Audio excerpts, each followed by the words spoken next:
हुसनैन प्राचा हमारे साथ हैं। हुसनैन, अस्सलाम वालेकुम। वालेकुम सलाम सर। हुसनैन, आज आपका हमने एक वो मिली नगमा सुना, बहुत ही शानदार है। पहले तो ये बताएं कि लिखा किसने है, आपने सोचा कैसे है, गाया किसने है, मौसीकी किसने बनाई है, फिर उसको सुनते भी। सर बेसिकली हम कॉलेज में थे। बेसिकली मेरा ताल्लुक रावलपिंडी लॉ कॉलेज से है और मैं थर्ड ईयर का स्टूडेंट हूँ। और ड्रोन स्ट्राइक हुई थी रावलपिंडी में क्रिकेट स्टेडियम के पास। तो वहाँ पर घर जाते जाते मैं एज अ राइटर सोचता रहा और मैंने स्टार्ट किया लिखना इसको। और फिर एक दिन में लास्ट नाइट फिर हमने नेक्स्ट मॉर्निंग इसकी शूटिंग की और इसको रिकॉर्ड किया और आज ये आप सबके सामने। और इसको कंपोज किसने किया?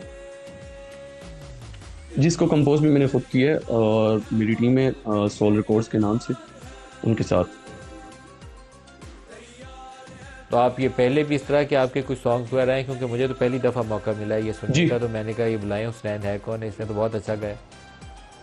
बहुत बहुत शुक्रिया आपका। बेसिकली मेरा MMHapp प्रोडक्शन के नाम से यूट्यूब चैनल है।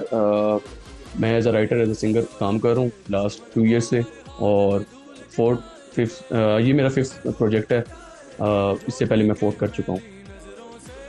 पैलेस्टाइन के ऊपर भी हो चुका है और तो के आपकी अलावा